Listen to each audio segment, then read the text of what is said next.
Hello, everybody. Welcome to another Comic Boom Comic Source collaboration. It's your DC Spotlight for the week of, God, what date is it? August 5th, 2025.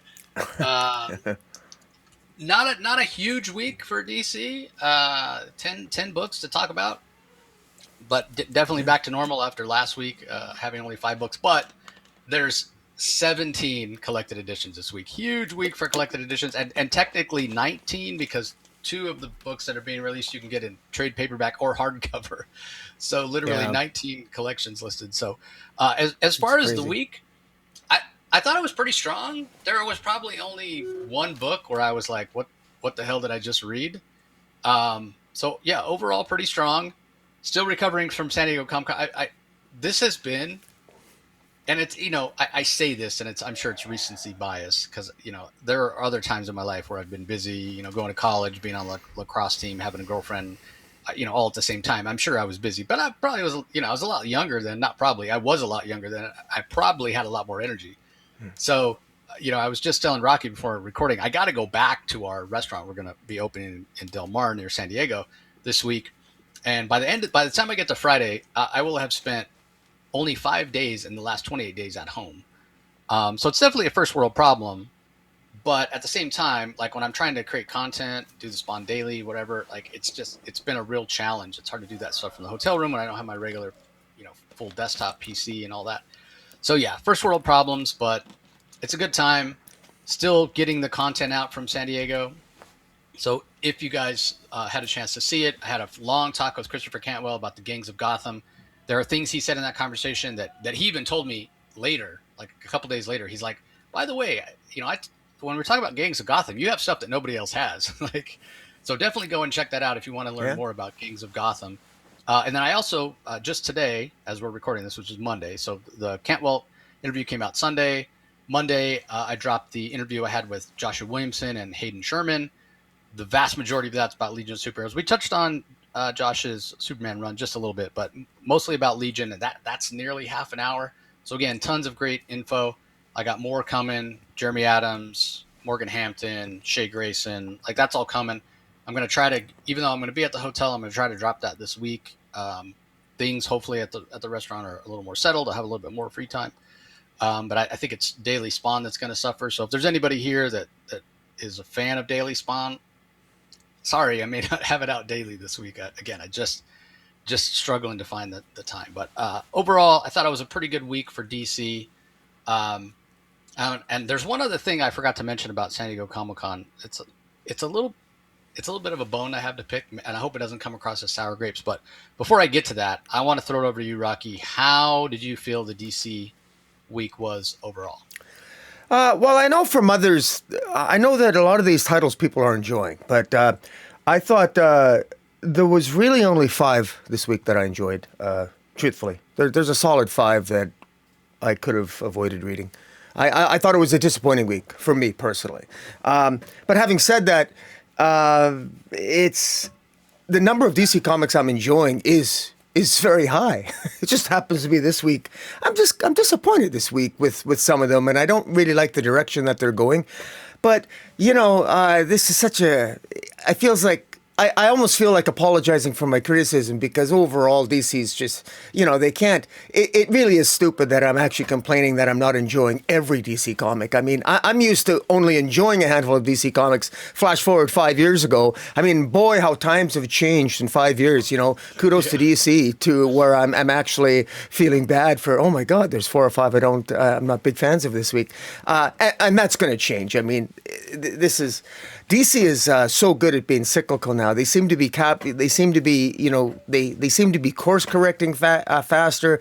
The storyline seems to be changing a little bit faster. There's a couple titles that, again, even when a title disappoints me, I can wait a month and it seems to, get better. So it's weird. I don't know. And you and I mean, we are. It's not like we're shills. I mean, we can be pretty hard on comics, but kudos to DC for unlike the distinguished competition, which is increasingly less and less distinguished. DC really seems to be hitting it full cylinder with the comic books. And kudos to I want to say that Steve and I went to Calgary yesterday, or actually we're recording. We went on Sunday. We drove to Calgary, Alberta. Went to basically an IMAX theater and watched Spider-Man, Brand New Day, and what a joy! Fantastic. Had a fantastic time. Hit a couple comic shops, and yeah, it was a really, really good time. And I'll have some more comments about that when we get to review Absolute Green Lantern. But in any event, it was a great time. And Marvel still kicks ass in the movie department. The MCU is back, baby. I really enjoyed Spider-Man, and I'm looking forward to after you see it so we can talk spoilers at some point. Yeah, no idea when I'm going to have time to do that. I want to go see it. I mean, it got like 366 million. I think was the number I saw. Domestic box office, 939, almost $1 billion on opening weekend. So biggest opening ever. Yeah. And again, this isn't adjusted for inflation, but still, it's an incredible result. And it's more than Endgame, though. More than Avengers Endgame. That's what blew me away. It's the highest. Yeah, it's the highest grossing opening weekend for a movie ever. More than Endgame. Beat Endgame by like 6 million or something like that. But you and I and Steve were we were talking about texting about it the other day, and I was saying it's kind of weird because everybody that I've talked to about it either absolutely loved it, like you and Steve, or they picked it apart, didn't like it. Nobody's told me, oh, it's okay, or oh, it's pretty good. It's been, oh, this is freaking awesome, or man, that Marvel missed again. So it's funny that there hasn't been anything in the middle, but pretty interesting. Kind of on the note of DC being cyclical and everything, and I will push back a little bit on Marvel because I do feel like Marvel's on the upswing, and all the metrics are saying that as well.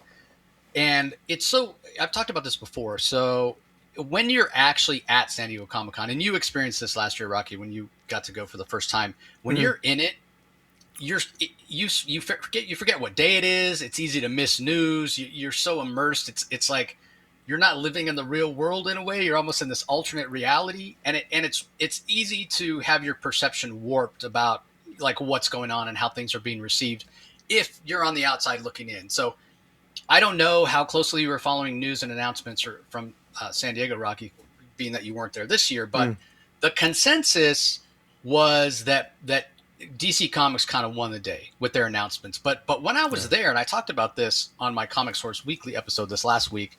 Again, I wanted to do one while I was at San Diego, but there was just no way. I just didn't have time. Even though I was going to do it without the graphics, there was just no time to do it. So the one that came out this last weekend, which would have been for the 29th, it came out on Sunday because when I gathered all the news from the because now it was 2 weeks instead of 1 week, Comic Source biweekly it was. There were I had 114 press releases and news items to cover.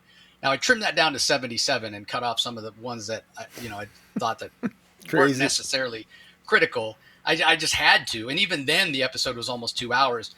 But as I'm going through and going over all these announcements, because again at the time it felt like I talked about this last week on the Spotlight, that there was a little less comic news and not as much of excitement. But then when I went back and everything was all amalgamated together, and I did that episode, trimmed it down to 77 items.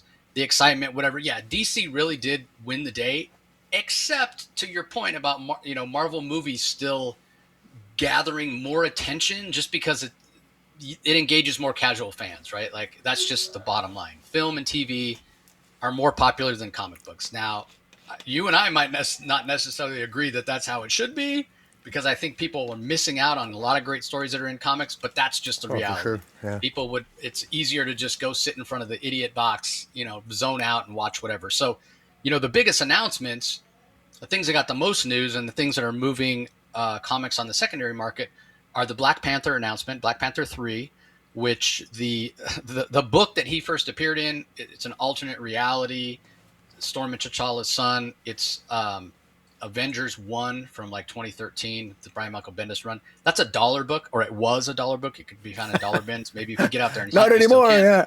But no, now it's going for $100, whatever. It's absolutely ridiculous because there's been no proof. This is all speculation. There's been no proof that that's actually going to be the version of the character that he's playing. Maybe it could be, completely somebody else or whatever. But anyway, the other big book. And thank God that I got my Ghost Rider #1. I already had a Marvel Spotlight 5. I got a Ghost Rider #1 to complete that was the last book I needed last early December, early Christmas present for myself. Because the Ryan Gosling announcement, that's got Ghost Rider, Marvel Spotlight 5, Ghost Rider 1 from 1972, and also the 1990 Ghost Rider, the first appearance of Danny Ketch. Those books are all blowing up as well because we don't know who. I mean, he's blonde and he seems like he'd fit Johnny Blaze, but we've had Nicolas Cage as Johnny Blaze, so we don't know which version he's going to play. But Ghost Rider books have blown up as well. So it's interesting because that news, is kind of the biggest news to come out of San Diego, even though by all accounts and everybody I've talked to that's in the comic book space is like, yeah, Marvel or DC actually had a much better show.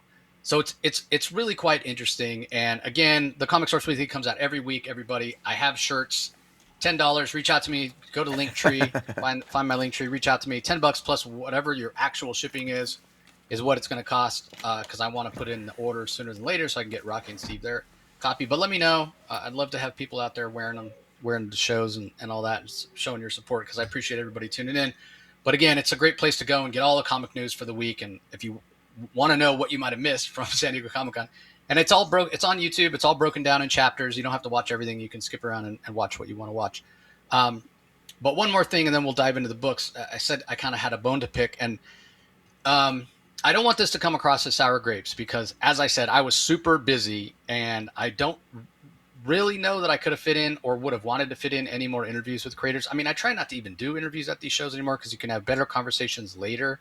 I mentioned I'm going to have a long conversation with Stephanie Williams about Vixen and her taking over Wonder Woman and what have you. I'm going to have a fantastic conversation with G. Willow Wilson, and I know it's going to be fantastic because the last time we talked about Poison Ivy, we had a great conversation. The fact it's coming up on issue 50, I can't wait to do that, and a lot of other conversations that were facilitated at Comic-Con as well. But I say all that to say there was one other interview I would have liked to have done, and that's with John Cusack. Now, I'm not the biggest movie buff anymore. I used to go to a lot of movies in college, but not so much anymore. I just don't have the time. And I'm not some big, I've seen everything John Cusack is in or whatever. I've seen things here and there, and I've enjoyed him. I really like the movie Serendipity, as cheesy and romance sappy, cliched as it is. Mm-hmm. Also, things like Better Off Dead or One Crazy Summer, High Fidelity, Con Air, even though he's got like a smaller part. So I enjoy him, as I do many actors, but he's not one of my favorites or anything. But he did have a book come out called Momo. It's a original graphic novel that he put out through Mad Cave. And I have a pretty good relationship with Mad Cave. And I did reach out and ask about, interviewing him at the show because the book sounded interesting. And they're like, oh no, he's already full up. And I have a feeling that they were all booked before I would never had a chance to have an interview. That's what I'm trying to say. And so the one interview that I saw that he did, and I don't even know if it was done at San Diego or not, but I see Mad Cave, they keep reposting it on social media, and it's coming from Forbes. Forbes, some pop culture reporter at Forbes, interviewed him about the book, and I read the interview, and it's kind of interesting, a little dry, to be honest.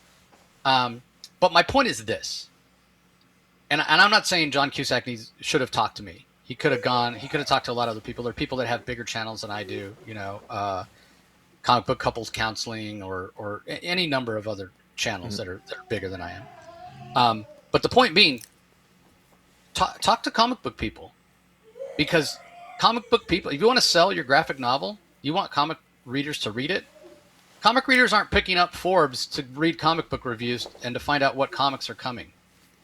It baffles me. It baffles me that I wasn't even considered, and yet you're talking to Forbes, you're talking to Variety, you're talking to whatever, and maybe they just don't care about the comic fans. I don't know, but I just find it really strange when you have these people that come in, these celebrities, whether it's coming over from the music industry or film or television or whatever, right? But then we're going to go with Forbes because it's well known, it's an outlet, whatever. No, nobody's going to Forbes to read what comic books they want to pick up and to learn what comics are coming. Like it's like a fundamental lack of understanding from these people. They don't understand the comic industry. They're going to go and promote on these other platforms. Like, you hear what I'm saying, Rock? Am I making sense? If you're promoting a comic, shouldn't you go to comic book outlets and comic book press and comic book journalism?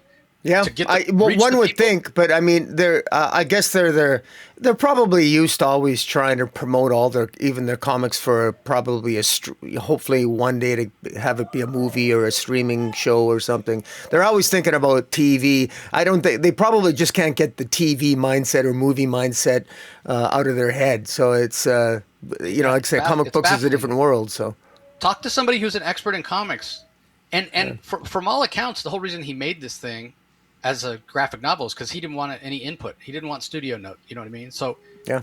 I'm not saying he would turn it down if some studio tried to option or whatever, but it doesn't sound like he's looking to make it into anything else.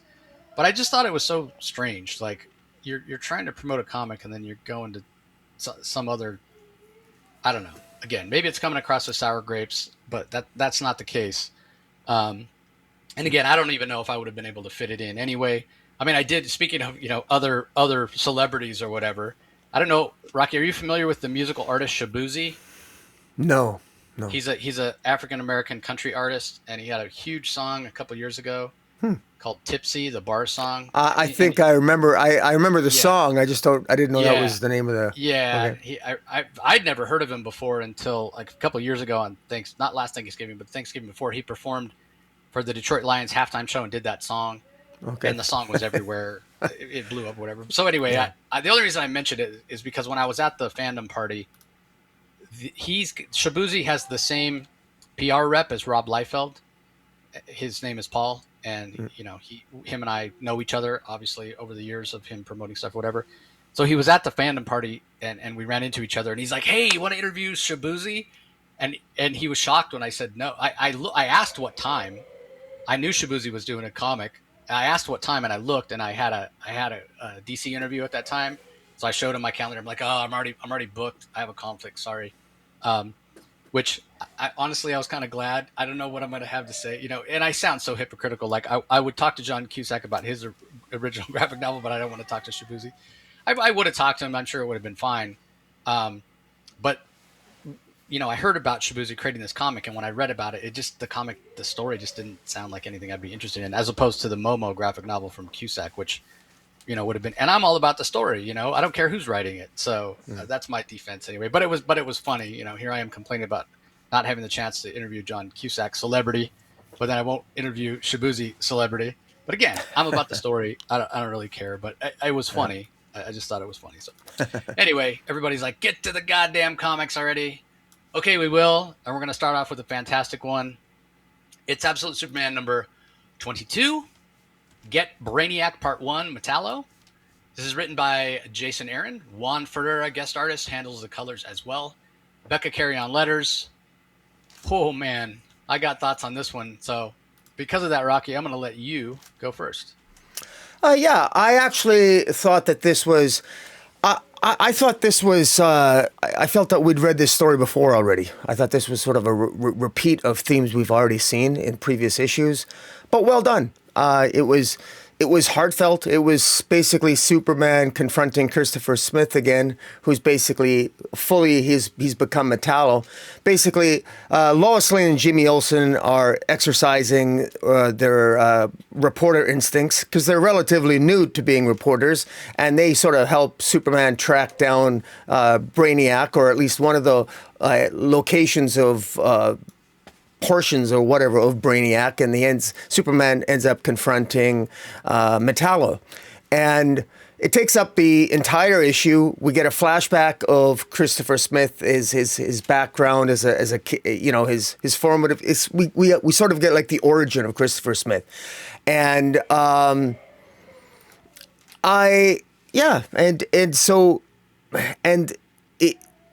you really see the. I like the power set of Metallo. Like Brainiac has completely turned him into like a machine. I mean, his blood is literally kryptonite. When Metallo spits blood in Superman, I mean, Superman literally can feel it.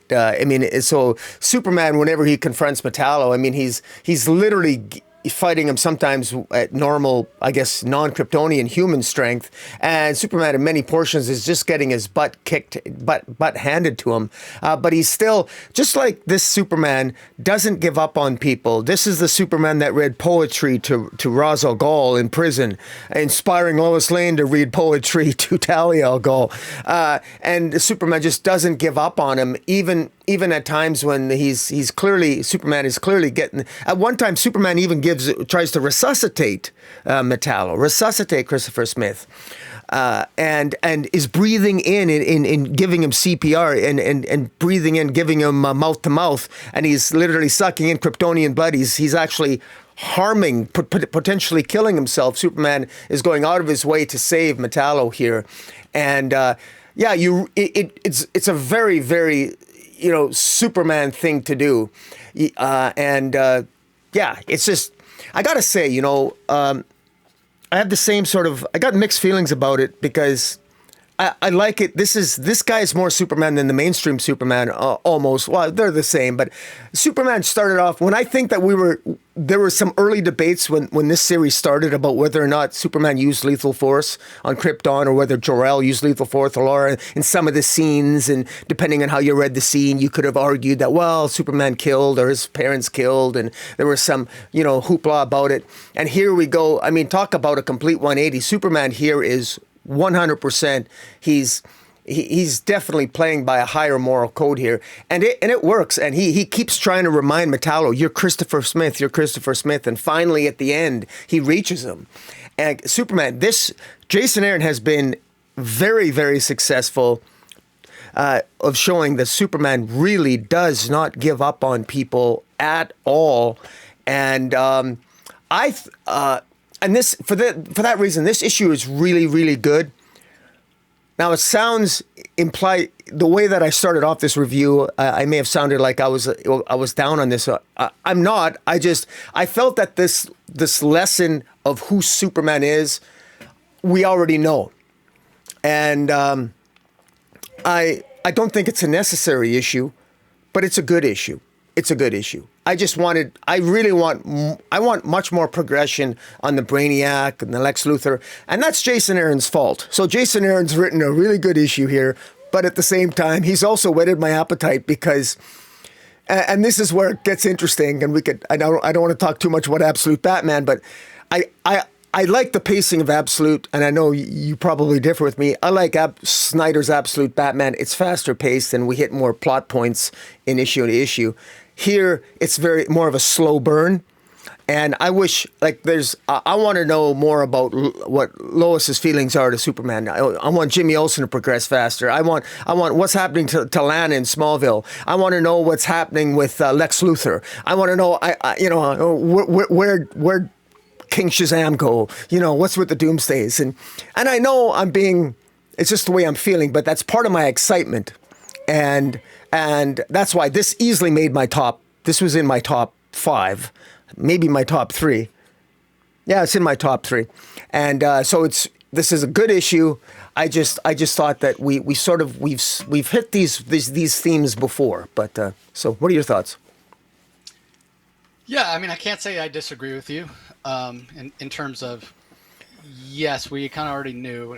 In a way, it was reinforcing. I also can understand, feeling like this is paced too slow, especially if you love the breakneck pace of Absolute Batman. Absolute Batman's on one end of the pendulum, and Absolute Superman is on the other end of the pendulum. It's swinging back and forth, and maybe Wonder Woman's in the middle where it should be. I wouldn't necessarily mind if it went a little bit faster, but at the same time, I like that we aren't just introducing character after character after character. It doesn't feel like shock value. So what's interesting is I'm a huge Juan Ferreyra fan, but being that this was mostly an action-packed issue, it wasn't too far into the issue. Just a few pages in, I'm like, oh, it's Juan Ferreyra on this issue as opposed to Rafa Sandoval. And this is no knock on Juan. It's more kind of just a compliment to how incredible the action scenes from Rafa Sandoval have been. To me, when you're talking about like human stories and emotional stories, getting body language for characters, facial expressions, I'm going to prefer Juan Ferreyra's art. When it's straight up action, I'm going to prefer Rafa Sandoval's art. Like I think about the fight on the moon between King Shazam and Absolute Superman, where it gets punched through the moon, whatever. So I was a few pages in, and I'm like, oh, this is an all-out fight. I wonder if I would have liked Rafa Sandoval on this issue better. But then we got to the point where you see that even though this is an action-packed issue, even though the whole issue is a fight between Metallo and Absolute Superman, with Brainiac commenting at times, it's an emotional fight, and we could get like super cliched and cheesy and be like, is Metallo's mother's name Martha? Does it ever say her name? That cheesy moment in Batman versus Superman. What'd you say? Yeah. Because Superman really is, the whole time that he's physically fighting, he knows he can't beat Metallo physically. He knows he's going to have to reach him emotionally.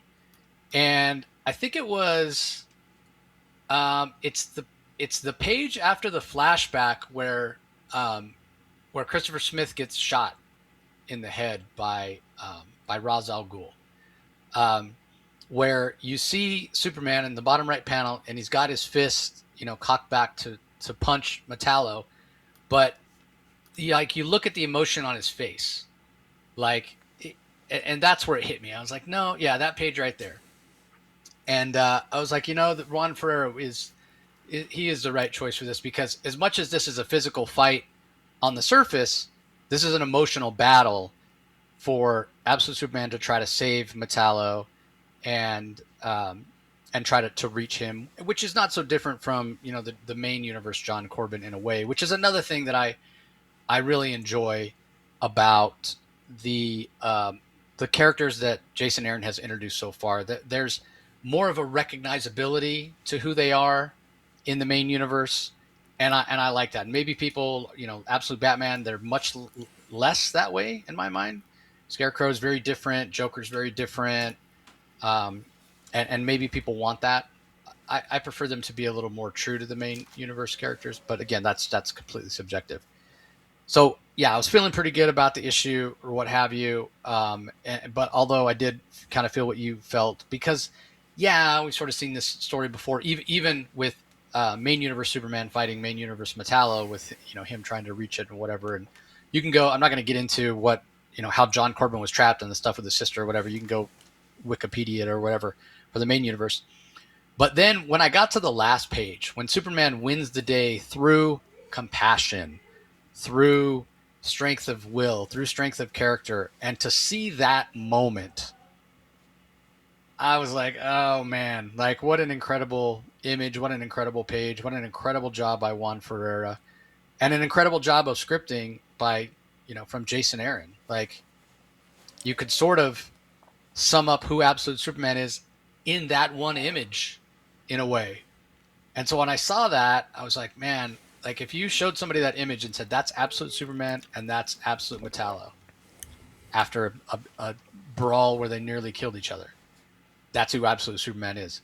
So then I immediately thought, is there an Absolute Batman image that would sum up who Absolute Batman is that well? Maybe it's dropping the building on Bane's head. Maybe it's punting the kid off the boat, which is still my favorite Absolute Batman moment of the whole run. Yeah. And maybe there's another one I'm forgetting that would suit better. I'm not saying that there isn't an image that would sum up Absolute Batman. I just couldn't think of it off the top of my head.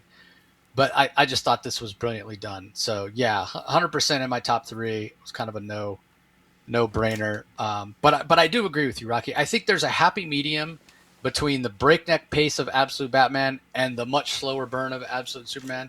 Because I'm with you. I want to see Superman's relationship with Lois move along a little faster. I'm also curious about King Shazam, although I'm fine with leaving him off the page for a little while so that when we do go back, there is story points with Doomsday and whatever. But it does feel like the only villain that we've had, and it's one of my complaints about Absolute Batman, right? Like everybody's tied to the Joker. If you look at Absolute Superman, it's like all we've had is Lazarus Core. and we've had Brainiac. Everything is Lazarus Core. Like we haven't seen. Can we get something that's not related to Lazarus Core that might? Well, there's just so many. There's so many villains in Superman's rogues gallery, and it just feels like, I just feel that we seem to be focused. But hey, I've been enjoying it. I mean, it's but I'm right there with you. Wish there was a little bit more variety of I do want to make a comment because I appreciate your comment about is there an image that represents absolute Batman? Here's the thing: I don't think there is an image that represents absolute Batman because absolute Batman is still not. I still feel that absolute Batman is in the middle of a hero's journey. He's still kind of finding himself. He's still lost. There's still parts of him that are flawed, and he's working things out, and his friends are worried about him, and yet it's spectacular. My criticism of, and this is a nitpick, but with absolute Superman, it's like, well, you mean he's already perfect? He's already loving. He's almost Christ-like. Like I wanted him to have some doubts and some fears a little longer. And it feels like he's established. Yeah, and I feel that we got there too quickly. And but that's whatever. Which is funny, right? Because we talk about the story moving along slow, but the characterization, it's 100%. The pacing of the story for Absolute Batman has been like pedal to the metal, but the characterization evolution has been going at a snail's pace. Superman is the exact opposite, right? The pacing of the actual story has been very slow. All we've gotten is Lazarus, as I said, and even the head of Lazarus is Ra's al Ghul, which isn't even a traditional Superman villain.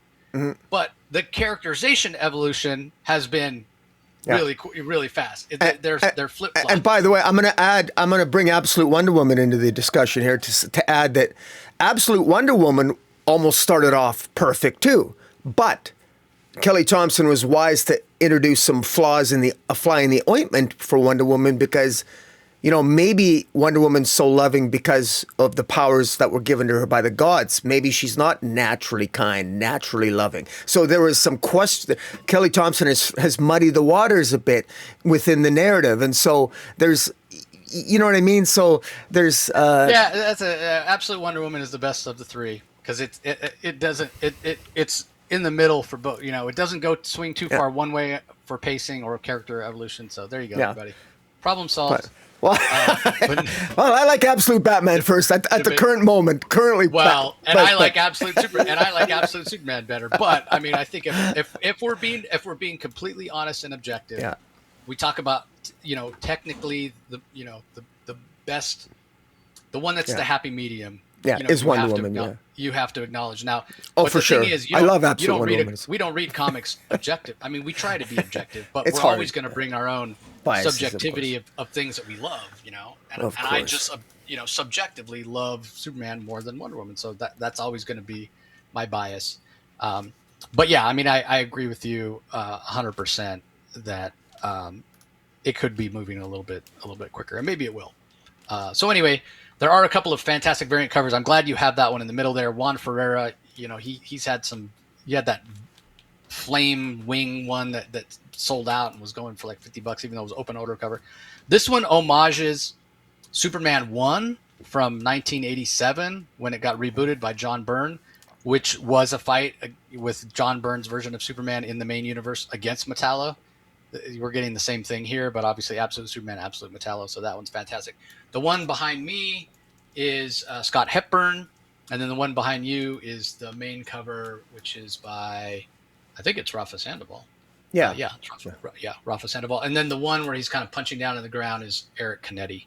So yeah, some great covers. Again, I really enjoyed the issue, but I can't say that Absolute Superman is a perfect comic, but I am really enjoying it, and I love the debate. I love that there's lots of people that love Absolute Batman more, but Absolute Superman does. And it's funny, I had a few people that came up to me. I didn't mention this before at San Diego Comic-Con because I mentioned, like, people give me crap online whenever I criticize Absolute Batman. Like, people reach out, and sometimes the things they say are not so nice. A lot of times they're not. They're also not grounded in reality either. Like, I've had people tell me, you don't even like modern comics if you don't like Absolute Batman. I'm like, what do you have you ever watched my show? Like, what are you talking about? So it's kind of funny. But I did have a few people that came up to me at the show and did say, yeah, I see what you're saying about Absolute Batman. It is going a little bit too fast. Because again, this isn't a criticism that's aimed at Absolute Batman and Scott Snyder's work on that. We've had this criticism before, and I've said it. I love Scott as an idea guy, and I'm a huge fan of a lot of his independent work. But sometimes I think his ideas are so big that there's not always enough room between the pages of the comic book covers, with only 20, 22 pages per issue. You don't always get a chance to flesh out the ideas as much as you'd like. And that was a big problem for me with what was it? It wasn't metal, but it was death metal, dark metal, whatever, death metal. That was the problem with that story. There just wasn't enough real estate on the page. Too many ideas. So anyway, let's move on. Up next, we have the Deadman #3. This is from W. Maxwell Prince. Martin Morazzo on art, Chris O'Halloran on colors, good old Neon on letters. This is the same creative team from Ice Cream Man, the critically acclaimed Image series from this creative team. Came in at #6 for me. Missed my top 10. I really disliked the first issue. The second issue pulled me back in quite a bit. I've also been praising the covers, and that's no different this time. There's some banger covers here. And I do want to give credit where credit is due. This is a very text-heavy issue in a lot of ways, as Deadman and his kid sidekick that he pulls with him into the concentric circles of hell. And as they're traveling through, Martin Morazzo, first of all, I mean, credit to W. Maxwell Prince for coming up with the idea, but then Morazzo executes it brilliantly. Some of the circles of hell they go through, it's black and white with a little bit of red, like you see there. Some of them, it's a text piece. Some of it is, but what I will say is it's all weird. It's all weird. I wouldn't want to take a trip through W. Maxwell Prince's mind, because I feel like it would be fighting with a bag of cats. So structurally, this is a very interesting, innovative, and creative issue. Does it advance the story forward? Almost not at all. Almost not at all. There's like one plot point, which is basically that Rama, what's her name? Rama Kushnu or whatever, whoever the goddess is that gave Deadman his powers, may not be forthcoming, has not been telling Deadman the truth about things. That's basically the whole. Now you don't even need to read it. I told you the salient point that happens. Deadman travels through hell to ask a question of the devil, Satan, whatever you want to call him, Lucifer. And it could be Lucifer's lying, because he's been known to do that. But that's what that's basically what the devil tells Deadman, and Deadman goes off in a huff. That's it. That's the whole issue. So it is structured very interestingly, but it's not my particular cup of tea. So issue 1 I loved. Issue 1 I did not like. Issue 2 I loved. This one we're kind of back to kind of in the middle. So came in at #6 for me. Didn't make your top 10 either, Rocky, but anything to add? No. This kind of came in, it tied for, I like to say it tied for dead last. Here's the, first of all, this art is really beautiful and incredibly creative, but totally, in my view, utterly wasted on a story that is ridiculously unnecessarily confusing, and it's not that complicated. Hare Krishna sends Deadman, and I had to read this 3 times to figure this out, to really get the gist of it. Hare Krishna sends Deadman into hell to rescue a soul that's not supposed to be there. It's as simple as that. Deadman gets there. Lucifer, the devil, tells him that this soul is supposed to be here. And shows him proof. Shows him proof that this guy's an a-hole, this guy's a jerk, and I'm doing what the devil is supposed to do, punishing eternal damnation for this soul. So you were sent here, and it's discovered, he discovers that Hare Krishna, that there's a conspiracy, and that in fact, heaven is was rescuing, I guess, too many souls, and there's a conspiracy. It's almost like an analog to immigration. It's like you want to keep the membership to heaven down. So what's really been going on is she's been lying to Deadman that a lot of these souls that Deadman thought he was rescuing weren't really being rescued. that they really are being damned for eternal damnation. And in fact, it's suggested or implied that the number of there's an inverse relationship. The number of people that get into heaven is different than the number of ones that end up going to hell. And it may not necessarily be because the people in hell or the people in heaven maybe all deserve it, or maybe more effort should be made to rescue or to give redemption to not all souls are lost, but perhaps the powers that be in heaven aren't making sufficient efforts to redeem souls that are lost. And this angers Deadman that by the end of the issue, he wants to go and talk to God personally. And that's kind of an interesting idea. And, you know, there's, and where the art comes in, we're told what all these like 12 different levels of hell are, but why? We don't need to know what all the levels of hell are. No. Like, it has nothing to do with the story, because he's only going to one portion of hell. Why do we need to know all the levels of hell? Plus, he's given an iPad that shows why he's shown evidence on an iPad, like a fax, you know, and I'm looking at it. It's the karmic chart and souls data. And to be honest with you, I kind of get some of it. Most of it, I don't really understand what I'm reading, but it looks like sophisticated graphs and charts. And the conclusion is this soul is lost. This man's soul is damned. You know, there's an inverse relationship to the amount of money he accumulated. And the more money he accumulated, I think the graph shows that he became more of an a-hole the more money he accumulated. And anyways, so it's interesting, so artistically, but I had to... The actual story itself, you could skip 90% of the exposition, and there's like 4 or 5 spots. If you just read the word balloon, you'd get the gist of the story. I thought this was a chore to read. It was a chore to read, and while it was a visual feast, the visual feast was, I was distracted by the exposition, which most of it was wholly unnecessary, and that's the sad part. So there's genius here, but less would have been so much more. Yeah, that's my a opinion. Great way to put it. Yeah, less would have been more. Like, you sort of missed the forest for the tree. Like, unnecessarily complicated. Yeah. But at the same time, you know, very interesting creatively. You know, almost, brilliant, you would say. But so I think you talk about Ice Cream Man, you know, critically acclaimed, does very well or whatever, and I think they do similar things where they're always doing creative stuff, but it's in service to the story. And here it misses the mark because I don't think it's in service to the story, because as we mentioned, what happens is so simple. Yeah, what happens is so simple. But it's also not, that part of it is not, you know, that original or creative either. Like, oh, you mean your boss is lying to you?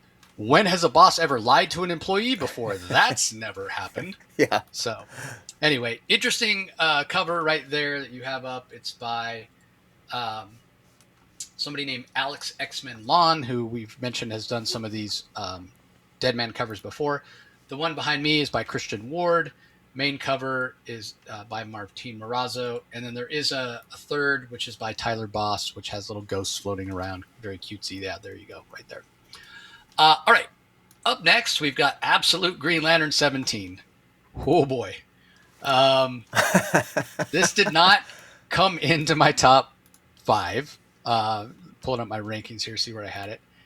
It came in at 7, so 7 out of 10. So it wasn't at the very bottom. There are interesting ideas here, but the overwhelming sense that I had while I was reading this wasn't that I was lost, even though I will admit to being a little bit lost.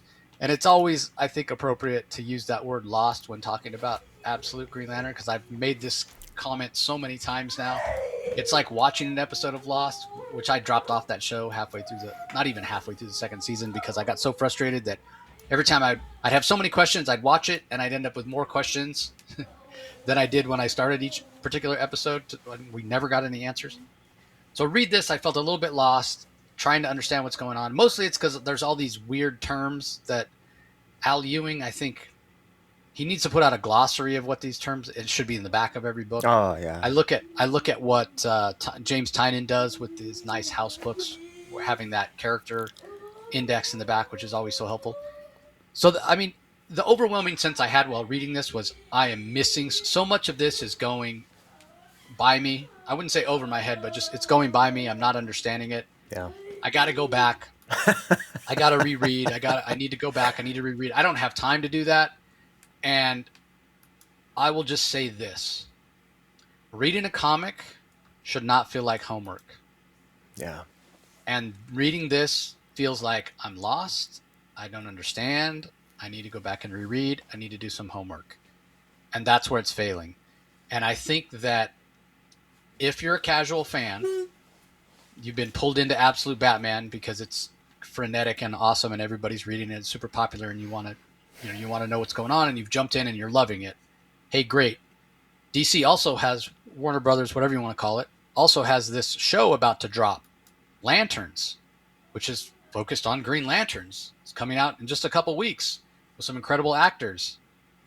Christopher Cantwell, I just talked about interviewing him.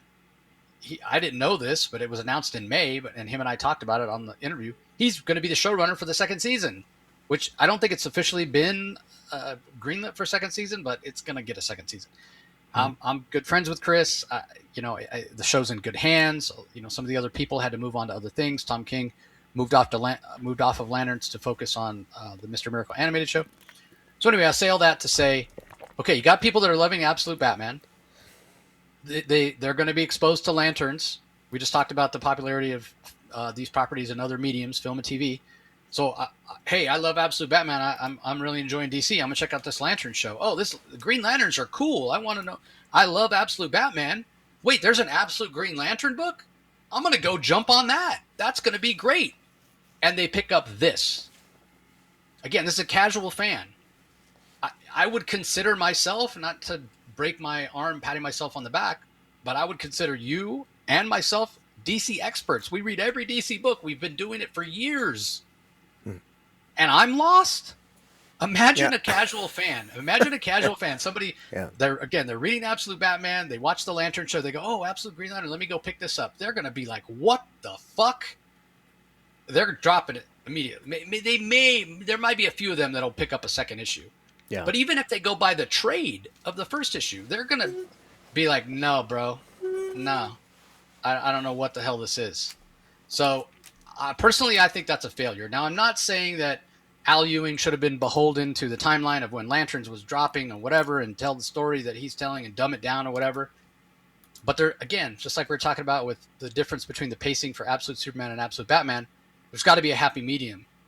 And maybe that is as simple as putting a glossary in the back. But we're 17 issues in, and we just haven't gotten enough answers. And I feel like we started this episode off, Rocky. You were talking about the kind of the cyclical nature of DC. Here we are in the cyclical nature of Absolute Green Lantern, because we've talked about this before. Mm-hmm. We get some issues where everything makes sense. It's fantastic, great art, whatever. And then we get this where we're kind of lost and it runs the gamut in between. Now, I will say I did enjoy the art in this particular issue, which is by Sid Kotian. The colors by Pressy are great. Lucas Catoni on the letters. But, maybe it's just as simple as putting a glossary of terms in the back, which would go a long way toward helping people that were confused. But once again, we've got an issue of Absolute Green Lantern that I can sum up in one word, and that word is inscrutable. And if you don't know what that means, go and look it up. Because once you do that, you'll appreciate the irony of that word. Yeah. What are your thoughts on it? Well, I said I was going to tell a story of when Steve and I, when we drove up Sunday to go to watch Spider-Man. On the drive up, Steve, of course, he's read this latest issue of Absolute Green Lantern, and he's caught up. And he recently caught up on it, reading all the issues all at once, or most of them. So I really was looking forward to him enlightening me, because I've also took a deep dive, and I've done thumbnails, sort of doing the hierarchy of this Absolute spectrum. And I I went so far as to do a video on this. I stopped. I didn't. I couldn't conclude it. I wasn't happy with it. Why? Because it sounded like I didn't know what I was talking about. I felt like I knew only half the picture. Here we are, 17 issues in. I still feel like I don't have enough information to really fully explain everything. And I wanted Steve. So we talked about Absolute Green Lantern, and what we ended up talking about. The bottom line is, we don't really know what's we love all the characters, and this is what Al Ewing's done right.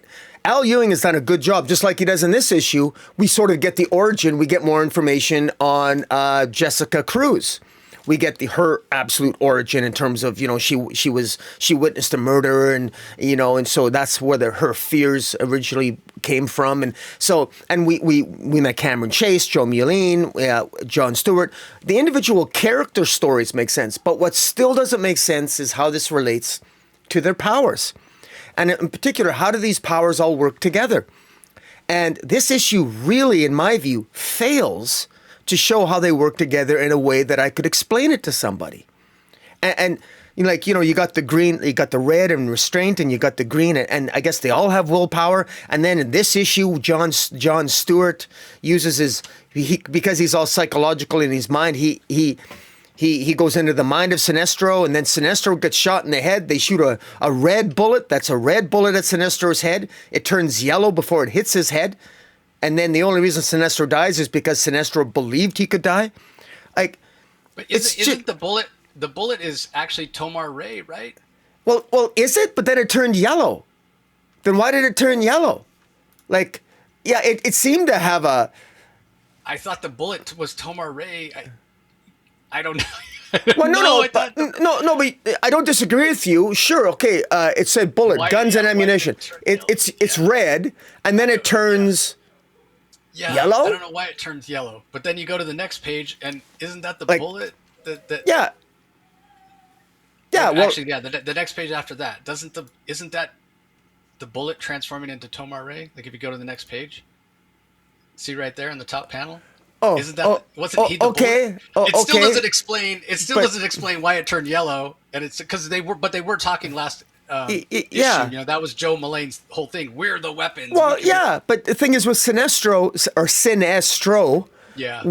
which again, Sinestro was absolutely convinced, and I was convinced as the reader that you're not going to defeat Sinestro, but now I guess you can defeat him, and why? Because the story needed it. This is really not good. And then Jessica Cruz suddenly just by herself changes the entire black star planet Mogo into a green planet. What did she do? Exactly what did she do? I don't get it. I really don't get it. What did she do? She has the power to create plant life? Is she Swamp Thing all of a sudden? I don't get it. I just don't get it. So Steve was not able to shed light. Oh, he wasn't able to shed and Al Ewing has just done. He's not done a very good job explaining what these power sets are, how they, and because clearly this issue I think was supposed to show that. Oh, look, everybody, we have an explanation.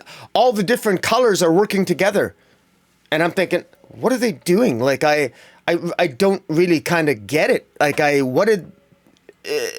First of all, I thought they all hated each other. And now I guess they don't all hate each other, but they were just all being manipulated by Sinestro, the comptroller, or the controller of Mu. I still don't know what Mu is. I'm not sure what Mu is either. It's a Greek letter of the alphabet. Yeah, exactly. That's I guess.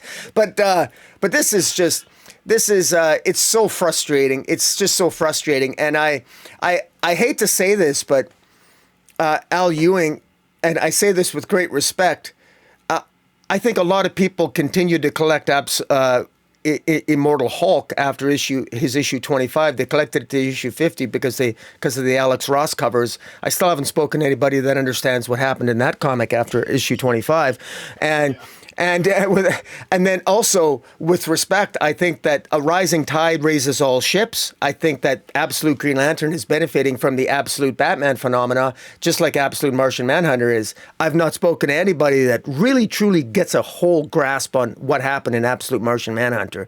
Everyone sort of makes a joke. You can always tell when nobody understands something when you can ask 10 people and everybody laughs. So what happened in Absolute Green Lantern? There's always a giggle before they talk. It's because they don't know, but they're really enjoying it.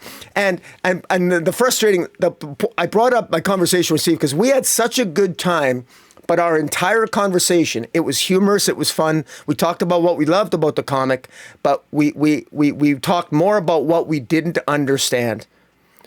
And yet we're still reading it. So there's got to be a compliment at some level there. But I don't know what.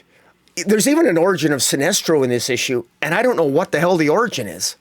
I really don't know. There's so many.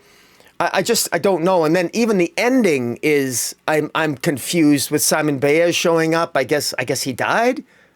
He died, I guess, and he shows up in this M Manhunter universe from the previous issue. Anyways, this is this. Al Ewing, you desperately need to have an annual that's 65 pages long, that has a who's who, that has Venn diagrams, everything, explaining everything, and it needs to be spelled out. Treat us readers like we're idiots. Yes, and I issue this challenge out there. And there's a couple of YouTubers that have attempted to explain what's going on in this universe. And I think they've done a mediocre job. I've not come across a single YouTuber that has adequately done a video explaining this. Jace, you've corrected me when I'm wrong, and I happily eat crow when I'll say, okay, thank you for enlightening me. I want somebody out there in YouTube land to enlighten the YouTube community as to what the hell's happening in this comic. Yeah, I think you might mean Venn diagram or things. Venn diagram, yes. Zen, yeah. Zen, Venn. But yeah, I will say that I feel like I have a much better grasp on what happened in Absolute Martian Manhunter as opposed to this. Yeah. I do too, yeah. Yeah, I think about going over and, again, trying to find the time to reread this, but I don't have any confidence at all. Because I don't think it's just enough to read it. You have to, study it. And then even then, there are things that we just aren't privy to because we're not Al Ewing. Yeah. So, yeah, it's definitely frustrating. So I say all that to say this. If you are watching this and you feel like you have a better understanding, please leave some comments below. Tell us what idiots we are. Yeah. What's the saying? Explain it to me like I'm 5. Sure. Yeah. Please, somebody explain this to me like I'm 5. I didn't think any of the covers really stand out either. Main cover by, it doesn't even say the main cover. By Janoy Lindsay, who's the main series artist. So who does that main cover that's behind Rocky. The one in the middle there, Andrew Robinson. The one behind me is Tula Lute. And there's an Eom variant. Yeah, that one as well, which is probably the best of the bunch, to be honest. But I think I just ordered the main cover. But I'm not even sure I'm still ordering this, actually, the physical copies, now that I think about it. So anyway, let's move on. That's more than enough about a book that was not in either of our top 5. Yeah. This one's not in my top 5 either. Supergirl Survive. For some reason, there's no credits page in here, but written by Ethan S. Parker and Griffin Sheridan. Rod Reis is the artist. I think he's doing his own color work as well, but I don't know who does the letters, so I apologize to that. For that. It confused me a little bit. I was like, wait, was this supposed to be issue 2? Because this is a flashback? Because issue 3 was, farther in the future. It does say one day after K-Day, which is, I guess K-Day is the day that Krypton exploded. Getting a chance to see Saint Walker. This version of Saint Walker was good as well. I really enjoy the Rod Reis art, but it felt a little disjointed to me. And then, as much as this felt like a little bit of a hard sci-fi story is what we were going to get, then all of a sudden it pivots because we get an Elseworlds version of Mixia's Pitalik that's the female version. And interesting character, but it threw me for a loop. I wasn't expecting it, which that's not always a bad thing to subvert readers' expectations, but I wanted a sort of a hard sci-fi Elseworlds Supergirl story, and when you bring in fifth dimensional imps, then, and it's the reason I'm not a big fan of Mixia's Pitalik, because it just becomes a plot machine, right? It just becomes ex deus machina. You can do whatever the hell you want to do, and you don't have to explain it as a writer. You can just go, oh, fifth dimensional imp. I don't like that. So for that reason, I ranked this pretty low.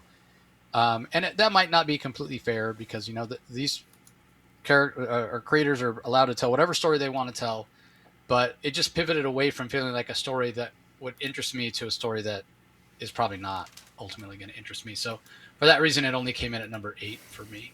Yeah. But it was in your top 5, Rocky. So give us your thoughts. Yeah, it came in at number 5 for me. It would not have made top 5 in any other week, but this week, for whatever, like I said, I thought there was only 5 titles that I really enjoyed this week. This made the 5. What I liked is I liked that Kara used the blue ring of hope to literally try to create an entire world. She tried to recreate Krypton just for Kal-El. Yeah, she Hal Jordaned.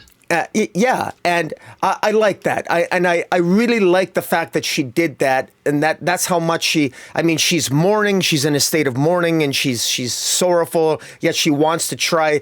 Not only is she doing it for Kal-El, she's doing it for herself, and there's a tragedy there because she can only reconstruct what her mind remembers. Because even us on this planet. I haven't been everywhere on Earth. I couldn't. None of us could reconstruct our entire planet if we had the power, because we don't have the memory. We don't know what everything looks like, what everything is, the composition of everything, and she doesn't either. But she does it for Kal-El, and it takes this fifth dimensional imp.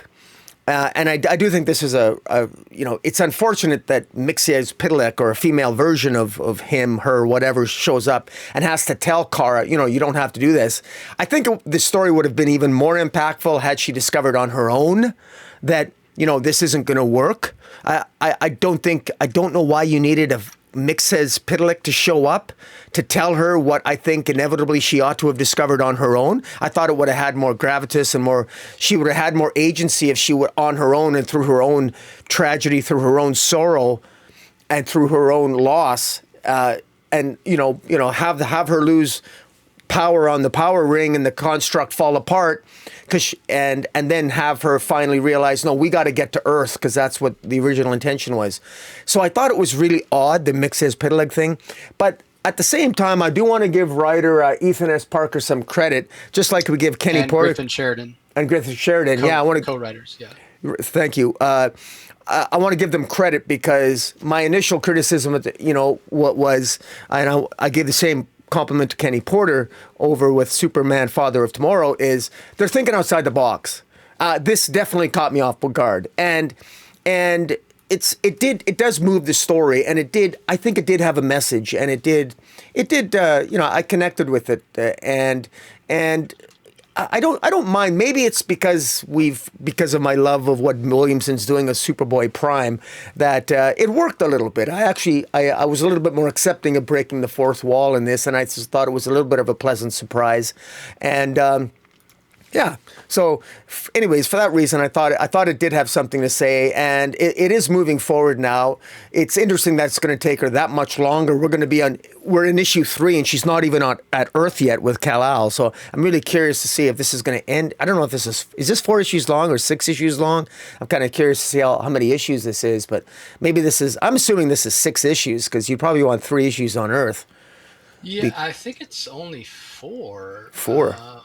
Because I can't imagine this wrapping up in 4 issues. I guess it's hard to say, because I don't think the solicits for October have come out yet, because this is being released the first week. It was the first week of June, first week of July, first week of August, first week of September. So there is not a 5th issue solicited yet. So maybe it will continue. But as of right now, there's only 4 issues solicited. But if I click on 4, it does not say that it's the final issue. But there is issue 4, spoiler alert, has Brainiac, a version of Brainiac on the cover. It looks like a female version. But yeah, there are some banger covers, though. I will say, I really like Kara with short hair. I think she looks fantastic. With the blonde hair, because we did see a Kara with short hair in the Flash movie, right? But Sasha Calle. Yeah, that's right. Yeah. But she had dark hair. But yeah, the Rod Reis handles the main cover, the one behind Rocky. That's Stephen Byrne in the middle, which is a very poignant piece. I like that image of Kara and young Kal-El. And then Torrin Clark on the one that's behind me. I think every one of the covers is fantastic, but I'm not buying this physically. Although I'm tempted to pick up that Stephen Byrne cover just because it so gets me in the feels. Yeah. All right, up next, this book is in my top 3, I'm pretty sure. I was not really surprised, but I will say it feels like forever since we read the last issue of Batman, like the regular Batman series, because so much has happened, at least in my life, in between. Had all the travel for work, at San Diego Comic-Con, whatever. And now, hey, remember Absolute Batman 11 ending on that fantastic image of Alfred's grandniece, Verity Pennyworth, showing up on the doorstep. This does a great job of answering the questions. Does she know that Bruce is Batman? Does she know Damian is Robin? She's privy to everything. She knows it all. She's very formidable. She's very capable. There's actually a very humorous moment in this issue where she sort of sets up a situation where 2 trained professional killers end up in the same building on the same elevator, and allows Batman to take out them both. And Damian and Bruce are discussing it. How did this happen? Whatever. And it come to find out it was Verity that set it up because she, thought it would be just make it easier for Batman to capture them both. And because there's a lot of killers that have showed up in Gotham to take out. There's 5. Wealthy, 5. Yeah. To take out wealthy individuals, including Bruce Wayne. He's on the hit list as well. So, but in unison, when Damian and Bruce find this out, they're both like, "You can stay." It's a fantastic moment. Yeah, really great. And it was great to see Matt at San Diego, even though we didn't get a chance to chat on the record. But I really enjoyed this. Seeing Verity, seeing how capable she is. We haven't gotten a lot of her yet, but the amount that we've gotten, the characterization we've gotten, does serve the story, moves the story forward. And I'm fine with this issue not being a complete info dump on Verity. Like, if Matt wants to dole out the information at a slower pace, I'm perfectly fine with that. Makes her a little bit more compelling. But as Rocky mentioned, 5 new, I won't call them supervillains because they go out of their way in the issue to talk about the fact they don't have powers, but they're very dedicated to their craft of killing people, and they all have their own kind of little shtick the way they do it. So it is a good book to speculate on for the future, possibly, because you got 5 first appearances in one issue. So again, I really enjoyed this. I'm very much enjoying Absolute or regular Batman, main universe Batman, more than the Absolute Batman for exactly this type of reason. Like, look at the events that happen here, because there are some pretty impactful events, especially as we get to see each of these 5 killers take somebody out. But they're in service to the story. They're not just there for shock value or what have you. You add in the bringing in a Pennyworth back into the mansion and the feels that go along with that, a little bit of humor at times. I mean, in case you guys weren't aware, he's got Eisners to prove it, but Matt Fraction is a very, very good writer. And I love what he's doing, even if it has been a little bit of a slower burn. And then on top of all of this, right, on top of the Verity stuff, on top of the cool introduction for these 5 villains, on top of the humor, then we get a little mystery at the end with somebody coming to visit Joker, and Joker still being in that tank, but not knowing who it is or what the connection to Joker is or what have you. And then you add that to the Jorge Jimenez art, which is gorgeous. I love the way this is colored. This is a Batman book that stands out in my mind from so many Batman books of the last 25 to 30 years, right? Where it's been the dark, grim Batman all the time, dark and gritty. I mean, Matt Fraction talked about wanting to have a book that was focused on Batman, but just felt a little brighter. And I say that to say that the colors in this book are much brighter, and I do really, really appreciate that, because that's just not always the case. Normally with Batman books, they're all so dark all the time. So shout out to Tameyu Morey, who's a longtime colorist, has worked with various different artists on Batman over the years. But again, his color work on Jorge Jimenez here is fantastic. Fraction, the writer, is doing a great job. Clayton Cowles is handling the letters, along with Jorge doing some of his own sound effects. So I really enjoyed this issue. Looking forward to learning a little bit more about these killers. Really curious who it is that's talking to the Joker. Like and just the idea of the Joker, a bald Joker trapped in a tank. This is my favorite Joker. Yeah. Other than a dead Joker, this is my Yeah. like Matt Fraction has created a version of the Joker that I'm actually interested in I, learning more about. yeah, I And thought I mean, I thought that the Joker's talking to him. So I thought a side of the Joker is talking to the other half of the Joker. Like I think it's another. I I thought it that was a could personality. Like it was just the Joker returning to his personality. Like just how Batman has different personas. You know, I think the Joker does too. Like he's got a split personality. That's the impression I got. yeah. I mean, I suppose that's possible. It's just that I mean, it's in a word balloon, so Yeah, that yeah, I tells know. me so. And if it was, I think if it was his own thoughts, it would be in a text box. I mean, typically a word balloon is going to have a little tail that goes to the person talking, but because the person talking is off screen, I mean, it could you could be right, um, but yeah, I'm not sure. I'm not Hmm. sure, but that is interesting. So anyway, makes my top three. What are your Yeah. thoughts, Rocky? Yeah, I made my top three too. All the reasons you mentioned. The art's fantastic. The brightness, the colors, the Torme, the art's fantastic. I mean, and yeah, and the return. Well, I agree. Well, the conversation at the end about the Joker. So, you know, who's really orchestrating this behind the scenes? I wasn't sure if the Minotaur here. I thought the Minotaur might have been killed, but I think he survived the car explosion. He was given a warning. Yeah, I think he clicked, and I think he managed to avoid getting killed. He was giving a heads up, but these assassins are. I mean, clearly somebody's trying to take out. There seems to be some sort of gang war going on in Gotham. A lot of chaos for Batman to deal with. There's a hit made out on Bruce Wayne. 5 assassins come. Faraday makes sure 2 of them show up in an elevator so Batman can take them out. It's really great stuff. Great personalization. Great characterization. I love the fact that with Verity, that Fraction does seem to be taking it slow. And that's good because I just wanted bits and pieces. And it's interesting that Verity comes from what is it, the House of the Midnight Suns? Isn't that what they call it? That's No, Marvel. Marvel With or what Ghost is it? Rider. Yeah. The Uh, Let me find it. Oh, Yeah, it's a midnight. It's a Society of the Midnight Midnight Key. Society. Society of Yeah, the there you go. Midnight Key. There Okay, you yeah, go. Yeah. yeah.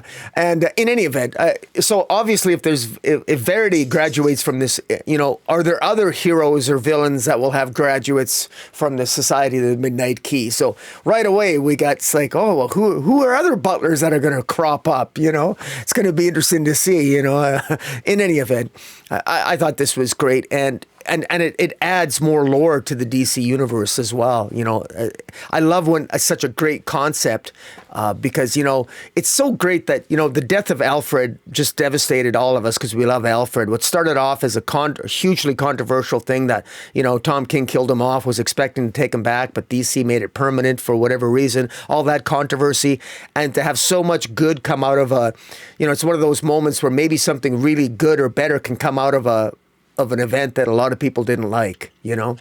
But in any event, yeah, it was a great comic. Great comic this week.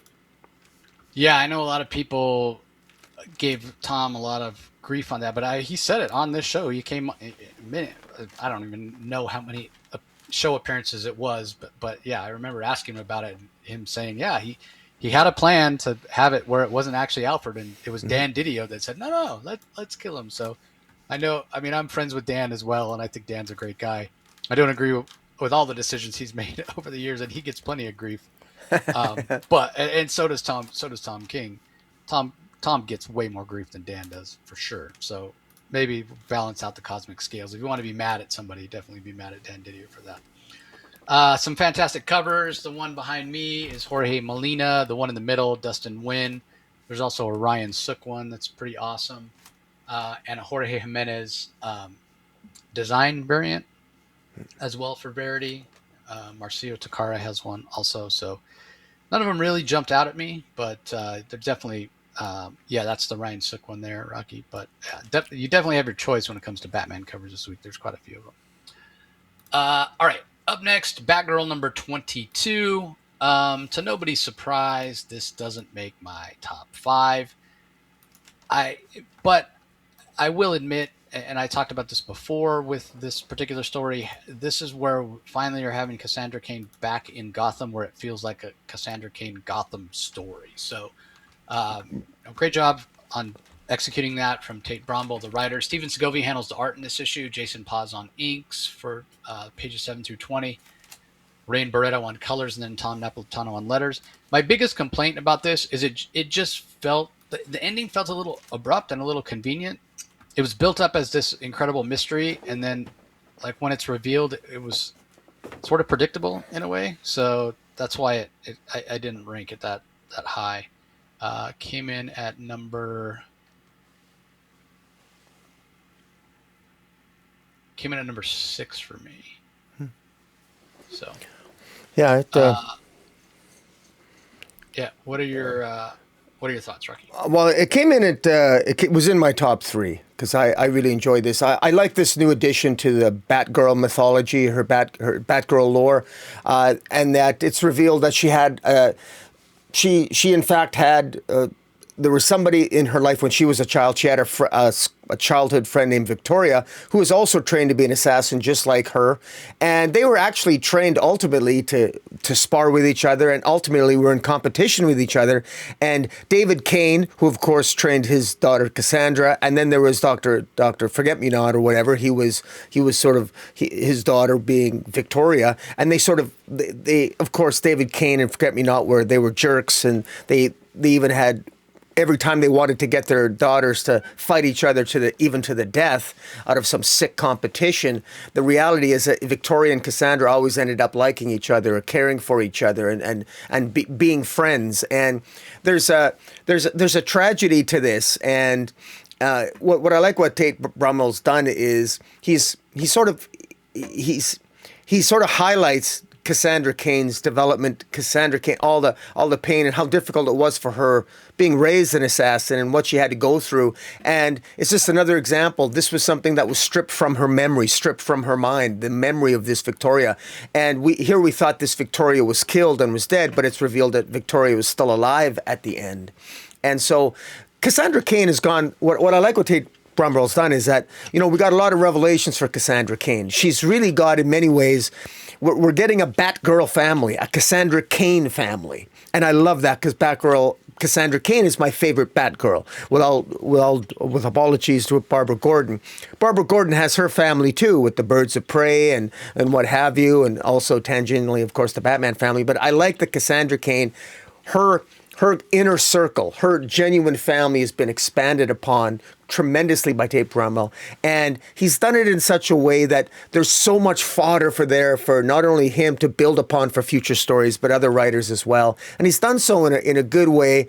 Now, some of this stuff, I agree. I wish there was a little bit, I think Tate Bromwell is still, early in his career. I think he's getting better as a writer. And I think he's going to continue to get better. And I like the fact that DC's given him a book, and he's having fun with a character that he clearly is passionate about. He loves Cassandra Cain. He loves Stephanie Brown too. Of course, you can tell that in the pages of Teen Titans. And in any event, this issue was. I thought this was well done, and as a Cassandra Cain fan, I love whenever some love is shown for the character. And this this Forget-Me-Not character, I actually quite liked it, and the art. Give a shout out to the artist Sergovia as well. Yeah, it was really good. This actually is in my top 5. I had 2 number 6s. I just realized, so this slides into, because the other number 6 I have is Deadman, and this is better than Deadman. So yeah. This did make my top 5. So, all right, a book that did not make my top 5 comes in at number 9 for me. Gotham Academy, first year, number 6. This is from a story by Brendan Fletcher, Becky Cloonan, and Carl Kerschel. Script by Brendan Fletcher, art by Marco Ferrari, colors by Ava De La Cruz, letters by Steve Wands. This was always going to be a challenge, being that this was a prequel, and even at the end of this final issue. Of Gotham Academy, it says to be continued in Gotham Academy volume 1, so it goes all the way back to. So they had to leave the characters in a certain spot, and from where they left them last issue to where they need to be to begin the first volume of Gotham Academy, it removed any sort of element of surprise, if you will, because we kind of knew where they needed to end up. So as much as I kind of enjoyed learning about Olive Silverlock, this one felt very sort of paint by the numbers.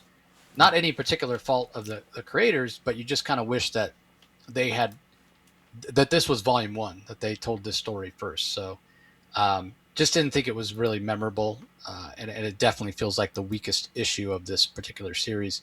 Now, I haven't read the first volume of Gotham Academy. So I can't call myself a fan of it. But I would be curious, if anybody's a big Gotham Academy fan, what your reaction specifically to this issue is, if you felt like you got something out of it, as opposed to just, oh, well, wherever we left the characters at the end of issue 4, we got to maneuver them around so they can be in the correct place to start volume 1. So it almost felt like this was just like a setup issue as the final issue of a mini series, which is never a recipe for success. Anything to add, Rocky? Yeah, well, I'm glad we got to know Olive Silverlock a little bit more in this year 1.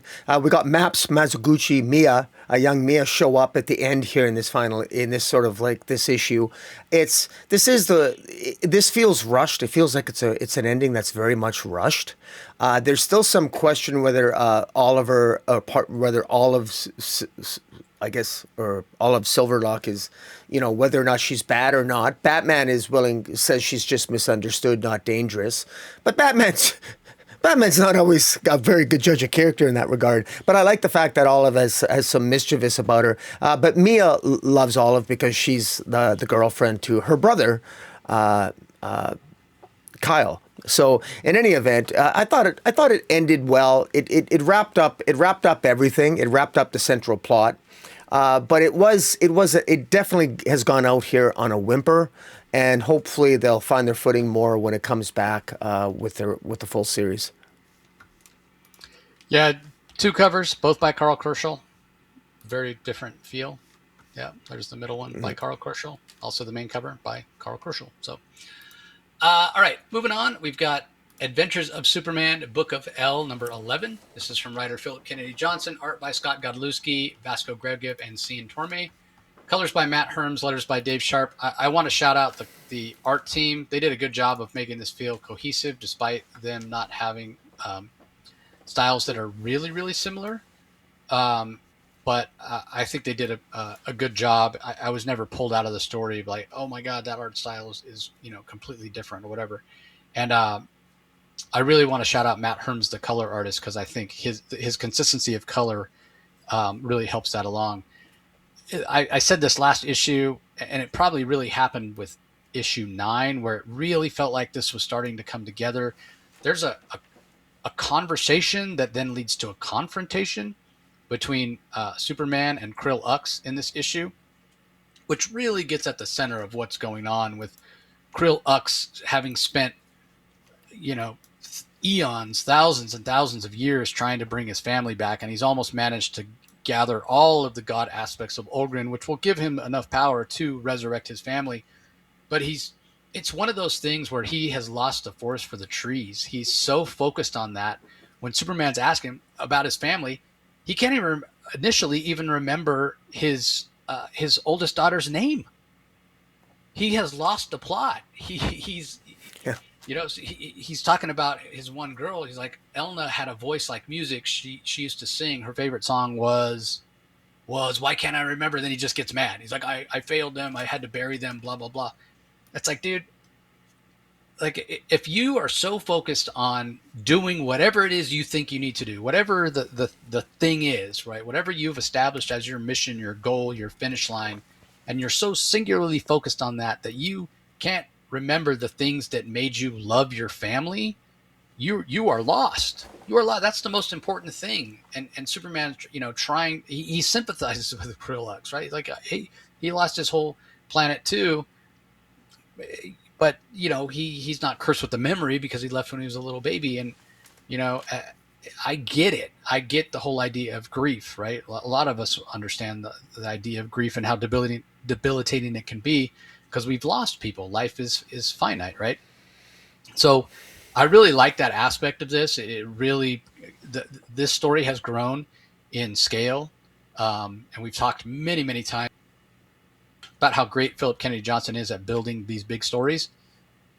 But if you don't care about the characters and you don't understand their motivation, if it's not relatable or personal, then it can feel a little bit like it's paint by numbers. Like it's just like, what's the point, right? Like you're just going through the motions. So having Phillip Kennedy Johnson ground it in that emotionality, I think really elevates the story. So this was another one in a good way. Like Absolute Green Lantern, I read it and I think, God, I need to go back and read it all again because I don't understand it. Reading this, and I've gotten this feeling the last few issues of Adventures of Superman Book of L, where it's like, man, I need to go back and reread the entire saga, Superman saga, including John Stewart War Journal from Phillip Kennedy Johnson, but not because I don't understand it, but just because I want to experience it kind of all in one sitting or all within a relatively short period of time, because I feel like I'll get even more out of it. So, and that way it's sort of the opposite of Green Lantern. I need to reread that so I can understand it more. I need to read this so I can experience it more. Because I do think that having an omnibus of all of this, which I think there already is an omnibus of Phillip's action run, War World, what have you. But this has been one big story that he's been telling at DC. So, yeah, I know this book is going over, like, it's not doing great in sales, and it's not like people aren't shouting it out or whatever. So I think it's being overlooked a little bit. But yeah. I do think it's underrated to some extent. So anyway, what are your thoughts on it, Rocky? Well, I can accept the fact. I can take it as a given that it's being overlooked, because I'm one of the ones kind of overlooking it. I can easily, because I'm just not that. I know PKJ is a great storyteller. I know that. In fact, just when I'm saying I'm not collecting any more Marvel, all of a sudden I'm starting to read my first issues of Infernal Hulk. So I mean, that's the power he has. I know he's a good storyteller. I'm not that. It's just the concept itself of a Superman family in the future, for reasons which I don't want to bore people with and get into. I've said it in past reviews. It's just not something that is, maybe at some point I can read this as the full 12 issues, but right now there's so much awesomeness happening in the Superman in the world, in the Superman side of things, with Superboy Prime and after DCKO. This just feels like the redheaded stepchild that I'm ignoring, Yeah. and that's unfair. Yeah, it's unfair, but you. it's just one of those things that's fallen. In fairness, yeah. I'm not doing it justice. I 100% know what you mean, because I feel that a little bit too. If there's any book that DC is putting out that feels like a remnant of what was coming before the All In era, it feels like this, right? Like this feels like it belongs in the previous, like it belonged. I can't even remember what the. Well, it started with Future State, which that wasn't a great beginning, in my opinion. No, it wasn't. But the Infinite Frontier, I think, was the publishing initiative. This feels very much of the Infinite Frontier era, and I feel like that's why people are ignoring it. But at the same time, it's not PKJ's fault. I mean, this was done a long time ago. They pushed this back for I don't know what reason, like 4 months. So it would actually already have been done. Now, it still would have bled over into the All In, but I feel like it wouldn't feel so out of place. I get what you're saying. It does feel a little bit out of place with everything else that's going on. That being said, wouldn't it be funny, because this is the main universe, right? Even though it is the future.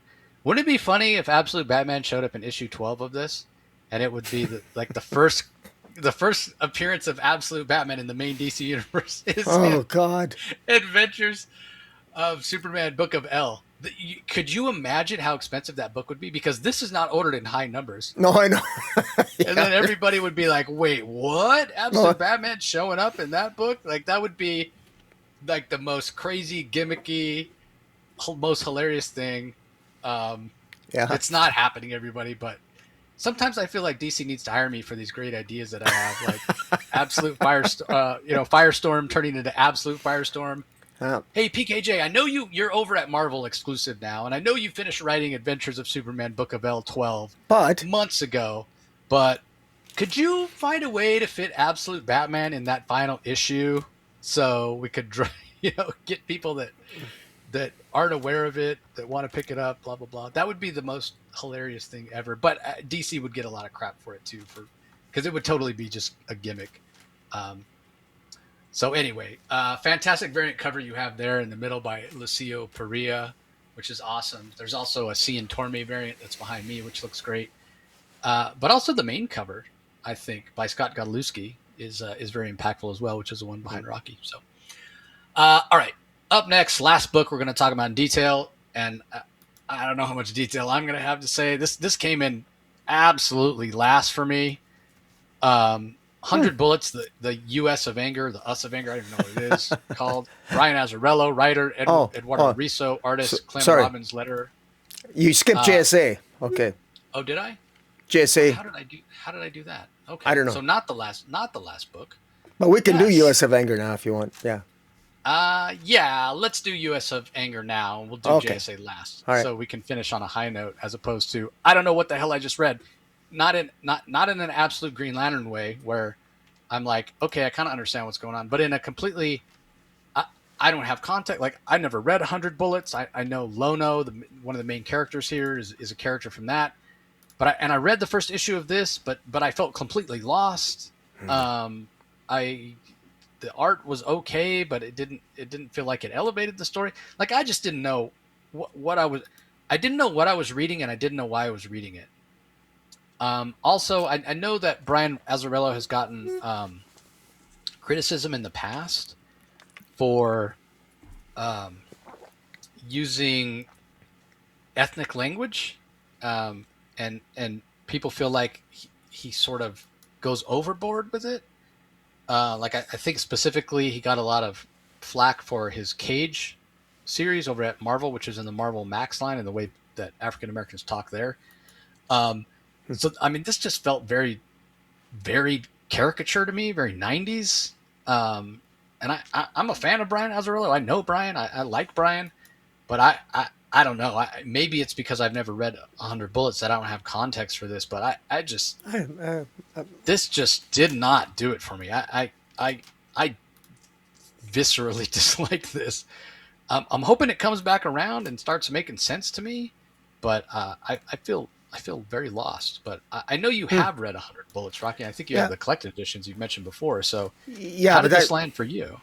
Well, this, first of all, I don't like, this has really nothing to do with 100 Bullets as far as I can tell. Like, this is brand new. The 100 Bullets didn't help me understand this at all. I mean, I'll be a little bit kinder to this second issue. I got the gist of it now. I mean, the first issue is really like, kind of like, there was there's this the main character is, I mean, there was a shooting, and he ended up acquiring, he seems to have an underling working with him, and they got cops, they beat up some cops that they got in their back in their van, and meanwhile there's a funeral for one of the guys that was killed in the gangland shooting, and I don't really understand the relationship between the gang members, but they're sort of like, they sort of go to the funeral, and they sort of like a bro code, they're not going to shoot or try to kill each other at the funeral, but there's a lot of talk, there's a lot of posturing, like, as tough gang members do back and forth, but I'm not really sure. I don't really know what's going on myself. It feels like gangland America, and I don't really know. Like you said, I don't feel like there's a lot of context here, and it would have been nice to maybe have gotten some. And but I do really I like the art. I like the art. It's sort of Eduardo Rizzo's art. It grows on you, and he's really good at this type of visceral sort of like gangland violent storytelling. And I actually surprised myself. I like it in black and white. All of 100 Bullets, at least I read 100 Bullets. I got the 4 or the 5 hardcover volumes. They're all gorgeous. They're all in color. But to see it in black and white is really a treat. So I'm not going to pretend that I have a feeling this is probably going to come together. This is probably much better, easier to read as a trade. But so I could probably go back and reread this. But I read this issue twice, and I'm still a little bit lost in terms of the context. So, yeah. I mean, I shouldn't feel this way, but I feel a little bit better that you didn't understand, really understand it. At least I know I'm not missing something because I haven't read 100 Bullets, but that's, in my mind, that's still a failure, right? Like if we're picking this up and it's not new reader friendly, but it's not old reader friendly. It's not friendly in any way. Suppose maybe that's the point, right? It's not, the U.S. is not a friendly country these days. But maybe that's why I don't like it either, right? But you made an interesting. But when you talk about the title, the U.S. of Anger, I mean the title's got to be very intentional, very deliberate. So then surely the content of the comic must be about showing anger in America. Like I mean, I'm sure I'm sure it's very in your face, but even that, I'm not really sure what exactly, like what anger are we focusing on? Anger of what? Between gangs? I mean, that's not really America. That's like there's that's not representative of all of America. So what is he like? I don't. Plus, I've not now. In fairness, I've not read an interview. I've not heard or read an interview with Azzarello with him talking about this series. Maybe there's some context I'm missing. Maybe if I listen to an interview, I could maybe get it. But like I said, it's not. Like I said, this is not something where this is a big surprise for me that this would. And to put 100 bullets on this, I'm not sure. I'm not sure. Like I don't like maybe relate this to 100. Like other than the same character, I'm just not seeing it. Yeah. And again, like, but we shouldn't, as a reader, like that's not the way to do it. DC, don't make us go search out interviews and to get context for the story. You got to put it in the actual story because people just aren't going to do that. I would be surprised if somebody picking. I mean, again, I haven't heard anything. I haven't heard people picking. Oh, you got to read this, whatever. But also I read comics to be entertained, and you're right. I mean, there's a lot of problems in this country right now, more so than there's ever been in my whole entire life. I don't necessarily need to be reminded in the comics of how dysfunctional, how much hate there is out there right now. So maybe it's a subjective thing why I'm disliking this. I mean, just look at the cover right there. Like, and again, I'm not offended by the cover. I'm all about non-censorship and freedom of expression and speech or whatever. But I could see some people disliking that. I mean, you've got somebody who's smoking a crack pipe and the smoke that's coming out is the American flag. Like that could offend people. I could 100% see. And this is the same company. This is the same company that wouldn't have Swamp Thing as the crucifix that Jesus Christ was crucified on, right? So how times have changed. So anyway, Dave Johnson on that cover, and it is a striking, impactful cover, whether you think it's in poor taste or not. I don't personally. I think it's actually pretty good political commentary on the sad state of what America has become. I never thought in my lifetime I used to be proud that I was from America. Now it's shameful in a lot of ways. Anyway, moving on. Well, you're okay, Jace. You're okay. Yeah, great. You're not bad. You're okay. I know I have my fans, but of course I have my detractors as well. Go back and see my point earlier about all the people that hate on me and send me terrible direct messages because I dislike Absolute Batman. Anyway, the variant cover behind Rocky is by Tula Lotay, which she's so talented. She's so fantastic. But anyway, I am glad that I accidentally went to that one first so we can switch back to JSA because I did enjoy this. This is in my top 5. Much more hopeful book to end on. And I'm not saying that just because I can say, I told you so. But I will say that I told you so. Yeah, you got it. You got it. I nailed it. So anyway, written by Jeff Lemire, art by Diego Orlatugi, colors by Luis Guerrero, letters by Steve Wands. This has far and away been my favorite arc of JSA from Jeff Lemire. The art by Orlatugi is awesome. I talked about it last issue, seeing the wrath, the entity of the Spectre jump around from JSA member to JSA member and speculating on who it could be to come back. And we see Jim Corrigan. He's got a very valid reason for not wanting to come back as the Spectre, at least not now. And my whole thing was, what about Wildcat? And that's exactly what we get. The character design, because all these character designs have been awesome. Like seeing the different versions, like even that one, the Yolanda Wildcat version of Spectre is awesome. but looks very different from the Ted Grant version of Spectre Wildcat. So that was fantastic. I absolutely loved it at the end. It was only about halfway through this issue when sort of the light bulb goes off for Kid Eternity, the female Kid Eternity. Oh, I know, like, because Corrigan says, the reason I did such a good job and worked as a Spectre is because I felt like I still had things to do. I still wanted to make a difference. And, again, the light bulb goes off for Kid Eternity, and she thinks, well, who has died recently that would want to come back to both be with their friends and still make a difference and feels like they have unfinished business? Of course, Ted Grant, of course. Just like I had said, it would be such a fantastic choice. And to have that happen is wonderful. Now, the only negative part about this is we know that Lemire is leaving JSA. And we didn't have any announcement at San Diego Comic-Con of a new creative team. I am pretty sure, and again, I have no confirmation of this, but this is the feeling and the sense I get, that JSA will be coming to an end when Lemire moves off the book. I'm going to be sad that I don't get stories of Ted Grant as the Spectre. And I'm not saying I want a Ted Grant Spectre solo series, although I wouldn't mind that. But I want JSA to continue in some way, shape, or form.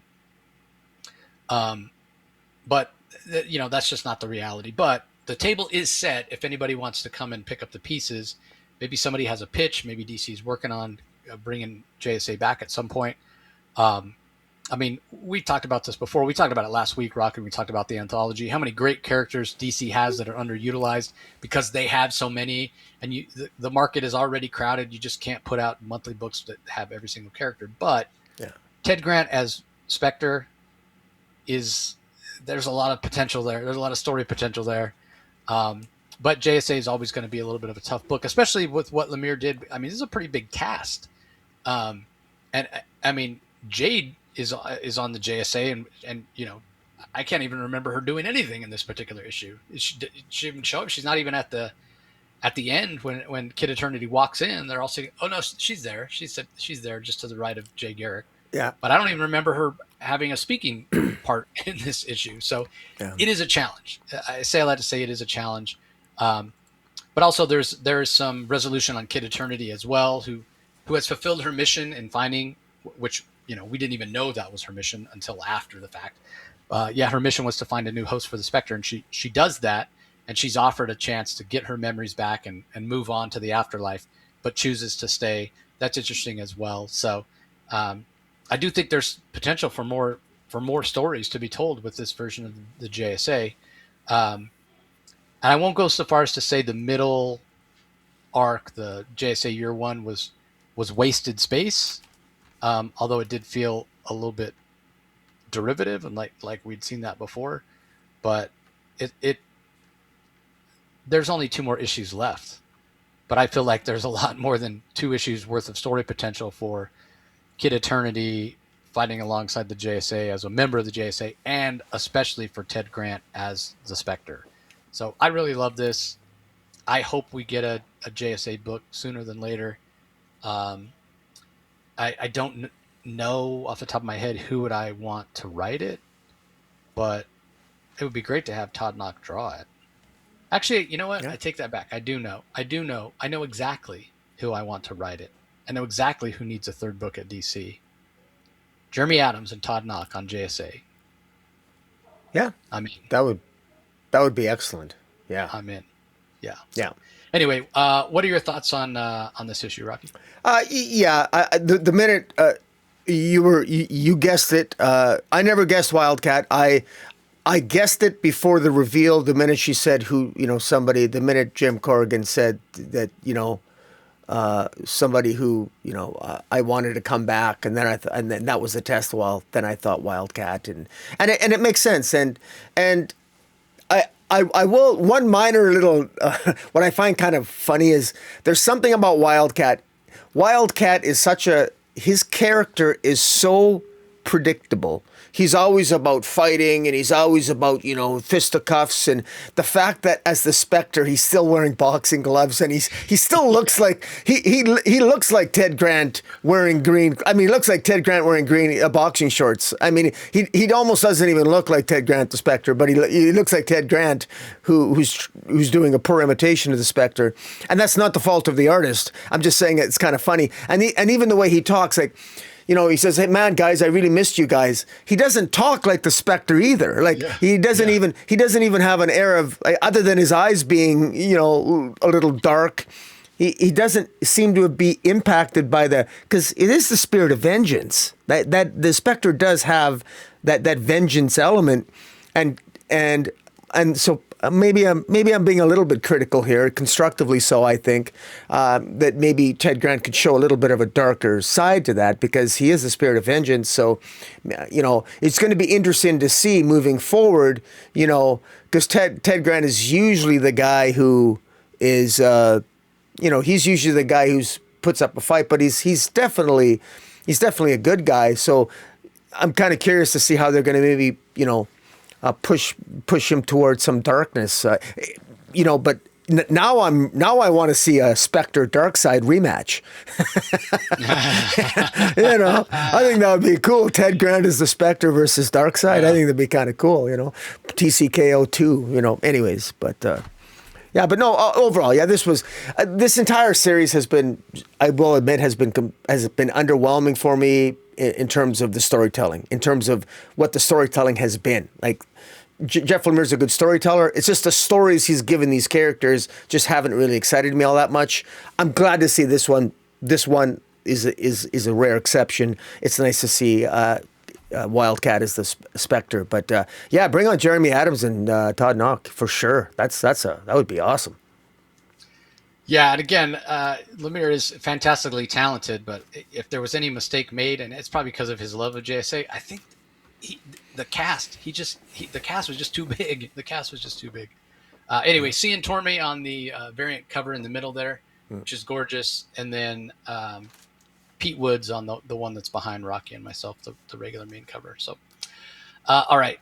Like I mentioned before, there are so many collected editions this month, everybody. So bear with me while we go through all of them. Starting with Aquaman Volume 2, Justice League Blue trade paperback. This is collecting issues 9 through 14 of the current Jeremy Adams run, which, again, look for that interview with Jeremy talking about Aquaman and Green Lantern coming up this week from San Diego Comic-Con. Batman Static Beyond is getting a trade paperback as well. This is the recent miniseries from writer Evan Narcisse, co-writer Nicholas Draper-Ivey, who also handles the art. We also have Miguel Mendoca on art. So that's collecting all 6 of those Elseworld issues. Batman by Tom King, Omnibus Volume 2 hardcover, 33 through 69, as well as The Flash, The Button crossover, which is issues 64 through 65. That might be PTSD for some people, because that does cover issue 50, where he was supposed to get married, but didn't get married to Catwoman, which, again, I'm one of the few that doesn't ship them. Batman is getting an Arkham Clayface trade paperback, which collects a ton of Clayface stories. They're calling it the Best of collection, featuring stories from Detective Comics all the way back issue 40, so Golden Age, 298, 478, 479, Outsiders 21, Secret Origins 44, Batman 550, Catwoman 4, Batman Gotham Knights 68 through 71, Batman Villains Secret Files 1, and Batman The Dark Knight 23.3. So you got 320 pages of Clayface stories in a trade paperback with for a price tag of $24.99. And I mean, you talk about some of these names on here: Len Wein, Bill Finger, Mike W. Barr, Bob Kane, Doug Munch, Ed Brubaker. I mean, it's a real who's who of writers there. Some Clayface Batman stories from over the years. Also, the Birds of Prey run by Gail Simone, which is beloved, is getting a second volume of the Omnibus, collecting issues 91 through 108, as well as Volume 2, Birds of Prey 1 through 15, and some various other stories as well. 896 pages for $100. We've got Catwoman Volume 3, Court of Fools trade paperback. This is collecting the current run by Torrin Grunbeck, issues 79 through 84. DC's Finest is getting a Justice League of America Crisis on Earth X trade paperback. So back in the day, they used to always have a crossover with Earth 2 once a year, but then they would also frequently go to Earth X, which was basically set in the World War II era. And this is collecting a lot of those stories from the Justice League back in the day. 624 pages for $40. Dick Dillon, legendary penciler, Len Wein wrote a lot of that as well. DC KO, the recent KO event. This is collecting the Spine series, issues 1 through 5. You can get it in hardcover or you can get it in softcover, whatever is your preference. Also, DC KO All Fight trade paperback, which is collecting a lot of the crossovers. So when it crossed over into other main series. So Superman 33, Titans 30, Flash 28, Aquaman 12, DC KO Superman versus Captain Atom, DC KO Wonder Woman versus Lobo, DC KO Harley Quinn versus Zatanna, and DC KO Red Hood versus the Joker. 248 pages for $20. Also, DC KO Battle Royal trade paperback. So basically, if you didn't read DC KO, you can get all the collected editions this week. So this is collecting the Green Lantern Galactic Slam one-shot, the Omega Act special one-shot, the Kids Are All Fight special one-shot, DC KO Nightfall 1 through 4, which is what Batman did once he got eliminated, and then the DC KO Boss Battle number 1. We've got 256 pages there for $20. Gotham City Year 1 Deluxe Edition hardcover. This is a fantastic story, Slam Bradley story from Tom King and Clayton Cowles, with art by Phil Hester. Highly recommend that. It's early days of the Wayne family in Gotham. Really, really underrated. I loved that series. So you can get it all in one hardcover. Commandy, The Lost Boy on Earth by Jack Kirby is getting an omnibus hardcover, collecting the entirety of the run, 1 through 40. Again, it's by Jack Kirby. 896 pages for $125. Power Girl, New Beginnings and Old Friends omnibus hardcover. Now, if you're a fan of Jimmy Palmiotti and Amanda Connor and Power Girl, this is a must-have. This the trade paperback or the hardcover of their run on Power Girl has been out of print for a very, very long time. So this is the omnibus, which collects the entirety of their run, along with JSA Classified 1 through 4, Supergirl 12, Terra 1 through 4, and Wonder Woman 600, as well as new essays and sketches from Jimmy, Amanda, and Jed Winnick. So all 27 issues of their run of Power Girl. Again, if you're a fan of it, you better grab it. This is going to sell out, and it's going to be out of print like it was for the longest time, and you weren't able to get it. So 880 pages for $125. And it's got a new cover from Amanda as well.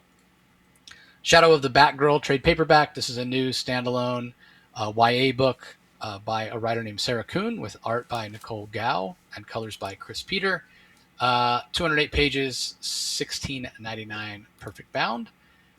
We've got Suicide Squad by John Ostrander, Omnibus Volume 2 hardcover, collecting the 1987 series, or actually I think it might have started in 86. But anyway, 19 through 39, as well as Annual 1, and a bunch of one-shots and crossovers from that era of Suicide Squad. 150 pages because it's 1,152 pages. I mean, this is back in the day when Vixen was on the team, and Count Vertigo, and Bronze Tiger, and Captain Boomerang, and Deadshot. It's Amanda Waller at her worst. But that's classic. That's classic stuff. That's before they tried to pretend Amanda Waller was anything but a bitch. Teen Titans Go is getting a trade paperback as well, collecting issues 7 through 12 of the monthly series, 128 pages for $12.99. And finally, Titans Together trade paperback, or you can get the hardcover. This is from the very talented team of Cami Garcia and Gabriel Piccolo.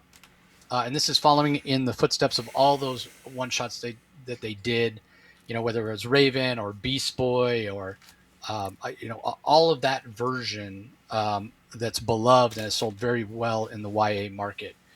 So again, this is original stuff, trade paperback or hardcover, whatever your preference. $17.99 or $16.99 rather, $17, 208 pages.